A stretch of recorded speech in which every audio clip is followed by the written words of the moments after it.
Nouvelle révélation sur le sabotage de Nord Stream. L'Europe vacille.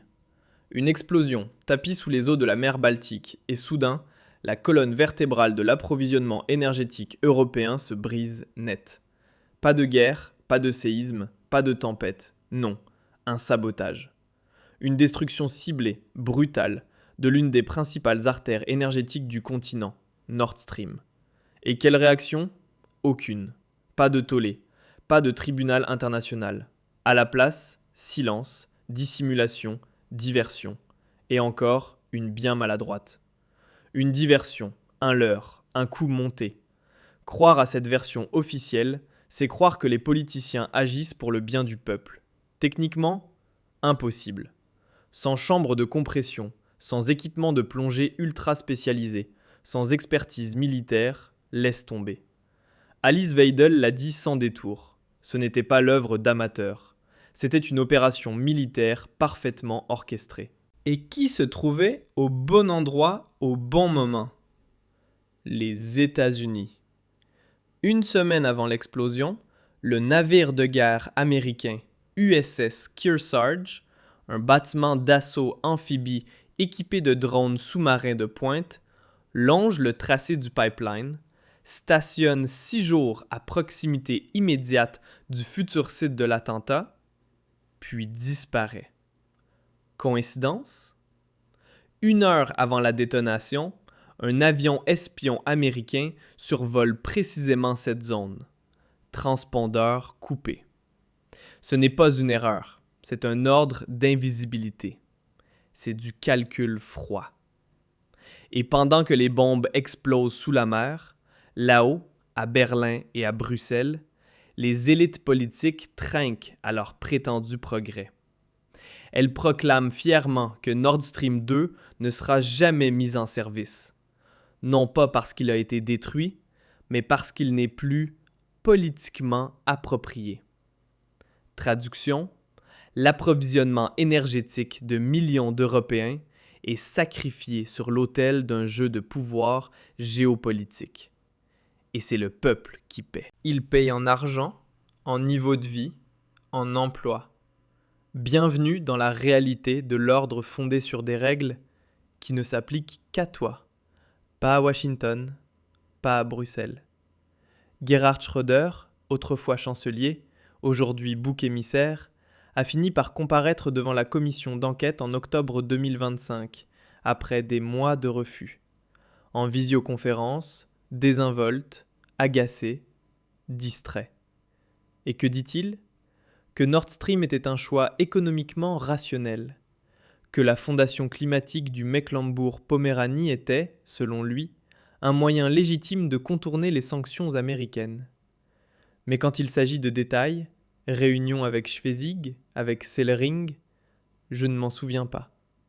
Évidemment, on ne se souvient que de ce qui ne peut pas être dangereux. Et la vérité, elle, filtre lentement. Selon les sondages, plus de 70% des Allemands pensent que le gouvernement fédéral cache des informations. Plus de 60% sont convaincus que les enquêtes sont intentionnellement retardées. Et ils ont raison, car la vérité est politiquement explosive. Elle révélerait que le gouvernement allemand, la Commission européenne et les réseaux transatlantiques ne sont pas des victimes, mais des complices. On n'a pas seulement fermé les yeux, on a aidé. Donald Trump, désormais de nouveau président des États-Unis, éclaire le mystère. Lors de plusieurs conférences de presse, il affirme sans ambiguïté « La Russie n'était pas responsable ».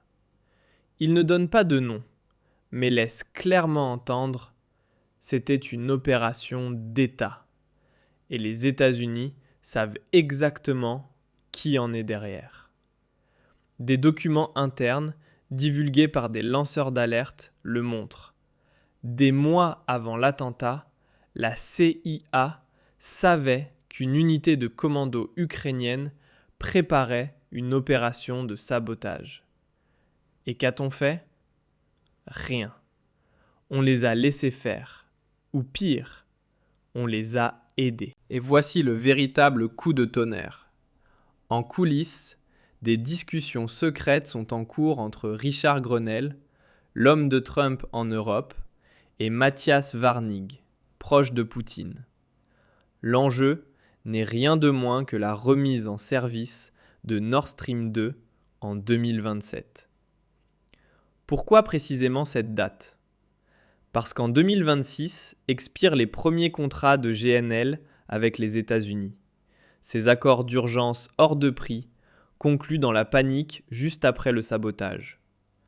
Trump pourrait désormais monter le deal du siècle. La Russie fournit à nouveau du gaz, l'Europe devient indépendante, mais cette fois des États-Unis. Un basculement géopolitique, un véritable séisme. Et c'est précisément cela qui affole Bruxelles et Berlin. Car qui profite du statu quo ? Les États-Unis, avec leur gaz de schiste sale, vendu 3 à 4 fois plus cher que le gaz russe. BlackRock, JP Morgan, Exxon, eux, encaissent. Pendant qu'en Allemagne, des entreprises ferment, que des boulangeries mettent la clé sous la porte, que les agriculteurs descendent dans la rue. La classe moyenne s'effondre, l'industrie s'en va, et plus personne ne parle de Nord Stream. Sauf quelques voix qualifiées bien commodément de droite populiste. Tino Kruppala appelle l'attaque par son nom, une agression contre la souveraineté énergétique allemande, et il exige réparation, remise en service, primauté des intérêts nationaux sur les idéologies globales. Petite note au passage, des contenus comme celui-ci n'atteignent pas toujours tout le monde. Un abonnement, une cloche activée ou un simple commentaire aident à maintenir leur visibilité. Mais que fait le gouvernement allemand ? Que fait l'UE ? Rien. Aucune commission d'enquête digne de ce nom.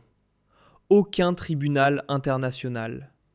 Aucune exigence de réparation. À la place, la même arrogance, la même cécité idéologique qui nous a conduits dans cette catastrophe énergétique. Friedrich Merz est peut-être chancelier désormais. Mais qu'est-ce qui a changé ? La stratégie reste la même, se taire, retarder, bloquer. L'éléphant dans la pièce est ignoré, parce que la vérité est trop grande, trop dangereuse, trop explosive. Car si jamais il devenait public que des services de renseignement occidentaux ont pu, avec la connaissance, voire la participation de gouvernements européens, faire sauter une infrastructure critique en temps de paix, alors tout l'édifice mensonger de l'amitié transatlantique s'effondrerait. Alors tout devient clair. L'Europe n'est pas un partenaire, mais un vassal. Pas un allié, mais un pion. Nord Stream n'était pas seulement un projet énergétique, c'était un symbole de rationalité économique, de coopération entre l'Est et l'Ouest. Et c'est précisément cela qui dérangeait à Washington. Trop d'autonomie, pas assez d'obéissance. L'ordre fondé sur des règles ne fonctionne que tant que l'Europe danse au son de la flûte. Et ceux qui refusent d'obéir sont tout simplement coupés, au sens propre. Voilà pourquoi on ne veut ni réparer, ni relancer l'exploitation, bien que ce soit techniquement possible, économiquement logique et clairement souhaité par la population. Selon les sondages récents, plus de 65% des Allemands soutiendraient la remise en service de Nord Stream 2 si elle faisait baisser les prix de l'énergie. Mais qu'importe l'avis du peuple pour les élites politiques ? Bruxelles dit non. Le gouvernement fédéral se tait. Et les seules voix qui s'élèvent sont celles qu'on qualifie commodément de populistes. Autrement dit, celles qui ont encore le courage de dire tout haut ce que des millions pensent tout bas. Et puis, il y a Ursula von der Leyen, la présidente de la Commission, plus empressée d'envoyer des chars à Kiev que de réfléchir à l'origine de l'électricité qui fait tourner l'industrie européenne. Nord Stream ne rouvrira pas, affirme-t-elle. Point final. Pas de débat, pas de fait, seulement de l'idéologie. Et quiconque ose contester cette ligne est aussitôt catalogué complotiste, suppôt de Poutine ou extrémiste de droite. Un salut discret à tous ceux qui ne se laissent plus intimider, car les faits racontent une autre histoire. Les conséquences économiques du sabotage sont dévastatrices. La France enregistre un nombre record de boulangeries en faillite. La flambée des prix de l'énergie rend toute production rentable impossible. En Italie, des entreprises historiques ferment leurs portes.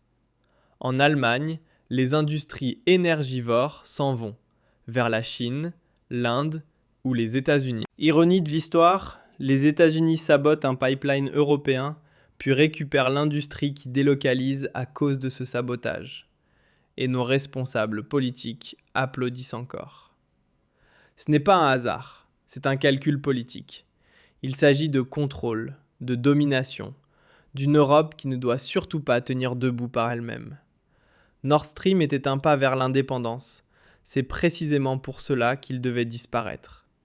Et comme on ne peut pas l'expliquer ainsi au peuple, on lui raconte des fables de voiliers, de plongeurs en combinaison et de réchauds de camping menant des opérations de sabotage sous-marin. Bienvenue dans le cirque politico-médiatique de l'année 2026. Très courte interruption. Pendant que tu regardes cette vidéo, le gouvernement prépare des décisions qui te concerneront, que tu le veuilles ou non. La question est simple. As-tu un plan ? Si ce n'est pas le cas, clique sur le lien sous cette vidéo. Notre nouveau système de préparation aux crises te montre concrètement comment te protéger sur les plans juridiques, financiers et pratiques avant que la prochaine grande mesure ne tombe. Ceux qui arrivent en 2026 sans préparation ne pourront s'en prendre qu'à eux-mêmes. Mais maintenant, les choses deviennent sérieuses, car en coulisses, ça bouillonne. Trump joue aux échecs et l'Europe n'est plus qu'un pion sur l'échiquier. Sa réélection a modifié l'équilibre des forces, et soudain, les discussions reprennent. Des discussions sur le gaz, sur des accords, sur la coopération. Non pas par amour pour la Russie, mais par pure nécessité économique. Et qui pourrait en tirer profit ? Exactement, l'Europe. Du gaz bon marché, une sécurité d'approvisionnement, une politique étrangère indépendante. Mais pour cela, il faudrait avoir le courage d'abandonner son rôle de vassal. Il faudrait reconnaître qu'on a été trompé, par des alliés, par les médias, par son propre gouvernement. Or, ce courage fait défaut. À la place, on persiste dans le déni de réalité. Tandis que Trump et Poutine se serrent peut-être déjà la main à Genève, à Berlin, on débat de toilettes non genrées et de drapeaux arc-en-ciel sur la chancellerie.